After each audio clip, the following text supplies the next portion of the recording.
বাংলাদেশ জামায়াতে ইসলামী সহ 10 দলীয় জোটের জাতীয় নাগরিক পার্টির মনোনীত পিরোজপুর 3 মঠবাড়িয়া আসনের প্রার্থী ডক্টর শামীম হামিদি প্রচারণার অংশ হিসেবে দিনব্যাপী গণসংযোগ ও পথসভা করেন। 23 জানুয়ারি সকালে মঠবাড়িয়া উপজেলার দানিসাফা বাজারে এনপিপির স্থানীয় অফিস উদ্বোধনের পর গণসংযোগ করেছেন। এরপর বিকালে ভগীরথপুর বাজার, মিরুখালী বাজার, দাউদখালী নতুন বাজার ও রাজারহাট এলাকায় পথসভা ও গণসংযোগ করেন। এ সময় তার সাথে উপজেলা জামায়াত ও এনসিপির নেতৃবৃন্দ সহ বিভিন্ন পর্যায়ের নেতাকর্মীরা উপস্থিত ছিলেন। মঠবাড়িয়ার মানুষ অলরেডি সিদ্ধান্ত নিয়েছে এবছরে তারা ইসলাম এবং বাংলাদেশপন্থীদের যে জোট, সেই জোটকে বিজয়ী করবে, শুধু মঠবাড়িয়ার স্বার্থে নয়, বাংলাদেশের স্বার্থে। গেল নাম্বার 1। নাম্বার 2 হলো আমাদের এই মঠবাড়িয়াবাসী সবসময় শান্তিপ্রিয়, তারা সবসময় শান্তি চায়। এই শান্তি দেখার জন্য আমরা যখন এর আগেও এসেছি তখন কানে কানে বলতো যে ঠিক আছে ভোটটা কিন্তু আপনাদের দিব, প্রকাশ্যে বলতে পারতো না।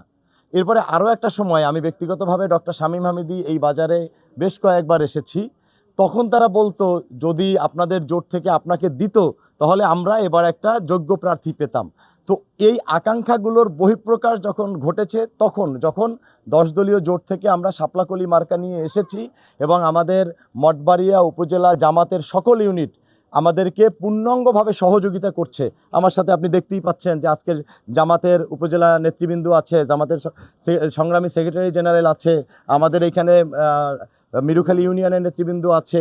তাহলে এর মানে হলো আমরা বাংলাদেশের মধ্যে আবার আরও একটা মডেল দাঁড় করিয়েছি যে 10 দলীয় জোটের মধ্যে যে ভাই ভাই সম্পর্কটা, এইটার যে ভ্রাতৃত্ববোধ, সেটা মঠবাড়িয়া একটা মডেল। তো এই মডেল থেকে আমরা আশা করি যে ইনশাআল্লাহ আগামী 12ই ফেব্রুয়ারির 13দশ জাতীয় সংসদ নির্বাচনে মঠবাড়িয়া থেকে ভোট যেমন জয়যুক্ত হবে, তেমনি শাপলাকলিও জয়যুক্ত হয়ে বাংলাদেশে ইসলামপন্থী বাংলাদেশপন্থীকে বিজয়ী করবে। কারণ মঠবাড়িয়াবাসী অলরেডি গ্রহণ করে নিয়েছে শাপলাকলি মার্কাই দাঁড়িপাল্লা, শাপলাকলি মার্কাই পরিবর্তন, শাপলাকলি মার্কা মানেই ডক্টর শফিকুর রহমানের মার্কা, শাপলাকলি মার্কা মানেই এই প্রজন্মের আকাঙ্ক্ষার মার্কা।